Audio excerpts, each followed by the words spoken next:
When Donald Trump met Xi Jinping in Korea last week, he described the meeting as a meeting of the G2, or the Group of Two.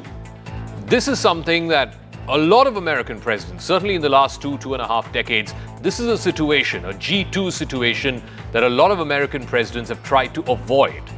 But now Trump is underlining the new reality, that China is an equal of America, not a competitor, but a peer. And this has profound down-the-line implications for India, for the Quad, and for other countries in Southeast Asia. I explain.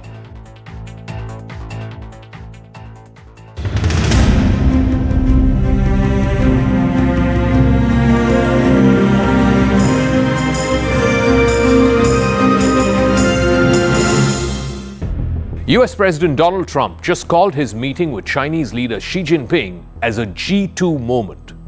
Two letters, one short phrase. But that phrase, G2, may have just redrawn the balance of power in Asia. Because if America and China are now the group of two, what happens to the rest of the world, particularly countries like India, Japan, and Australia? At the summit in Busan, Trump emerged, beaming, all smiles, calling it a great meeting of both our countries. He announced a sweeping truce with China. Tariffs on Chinese goods would be cut by 10% down to 47%. Beijing would resume buying American soybean and sorghum. And perhaps most significantly, both sides agreed to reopen direct military-to-military communication channels, the kind of military channels that had gone cold since the Cold War. On paper, it looked like a victory for stability. But underneath all those smiles and the bonhomie was a much colder and much more dangerous reality. For the very first time in decades, a sitting US president has publicly acknowledged China as an equal, not a competitor, but a peer.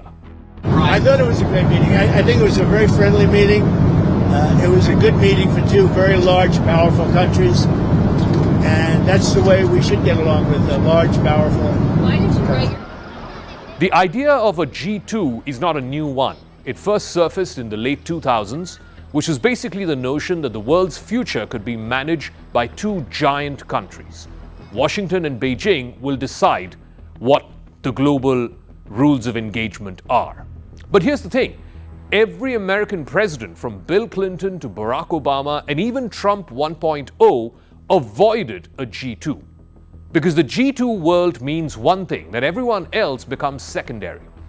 Bill Clinton pushed for engagement, but he underlined further alliances in Asia. George W. Bush deepened ties with both Japan and India, even as he fought wars in Afghanistan and in Iraq.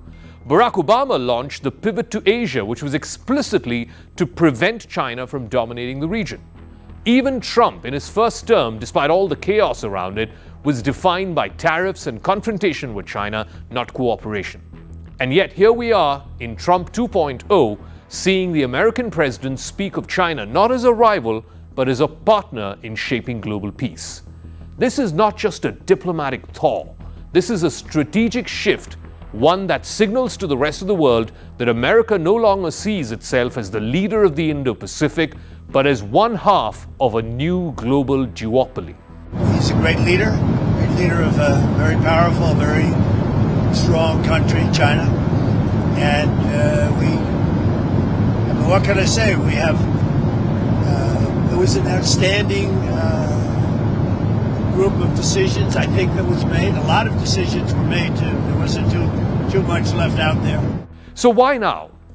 Why has Trump, in his second term, embraced the idea of a G2 so enthusiastically? Part of it is economic fatigue. The trade war with China has battered American farmers, American industry, and supply chains. Trump wants a win. He wants cheaper imports, he wants calmer markets, and he wants a revival of American exports to China. Part of it is also geopolitical calculation. He wants to end America's endless commitments around the world and instead cut a grand bargain with the one country that is powerful enough to challenge America. For Xi Jinping, the benefits are obvious. For years, Beijing has wanted Washington to treat it as an equal and not as a challenger. And now Trump has delivered exactly that. He's given Xi Jinping a photo op, he's given him the language he wanted, and most importantly, he has given China and its leader the legitimacy that they've sought. But what does this G2 really mean for the rest of Asia? Let's start with India. For the last 2 decades, India's grand strategy has been to partner with America and other democracies to balance China's rise. The US-India relationship, the Indo-Pacific strategy, the Quad, all of these were built on one simple assumption: that America would stay committed to containing Chinese dominance in Asia. But if Washington is now accepting Beijing as an equal, as a peer, and not as a competitor, then that entire foundation begins to crack.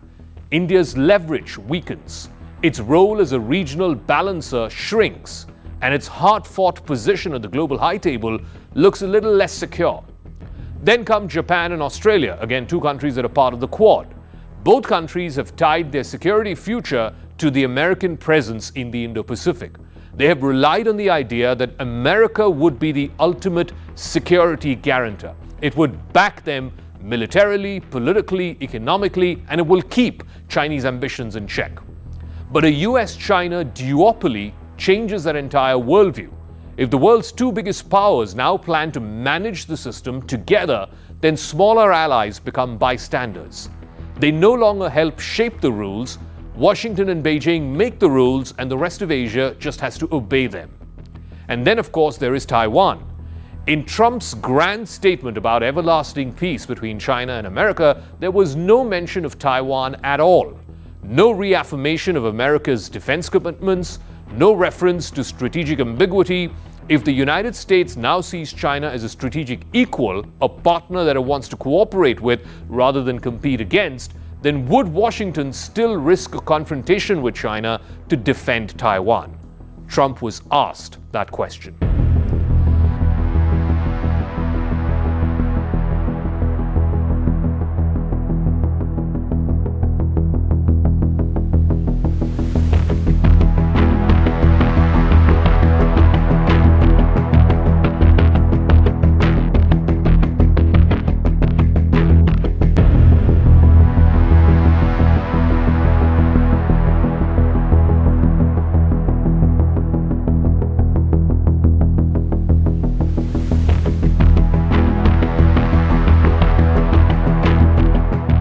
So what happens next? We're already seeing the outlines of a new global order. Washington and Beijing have announced joint working groups on trade, on rare earths, on tech supply chains. They've agreed to open defense hotlines and even consider joint anti-piracy drills. Meanwhile, regional frameworks like the Indo-Pacific, like the Quad, which once symbolized unity against China's hegemony, are now starting to look sidelined. Japan and Australia are deepening their ties with India on their own, despite America.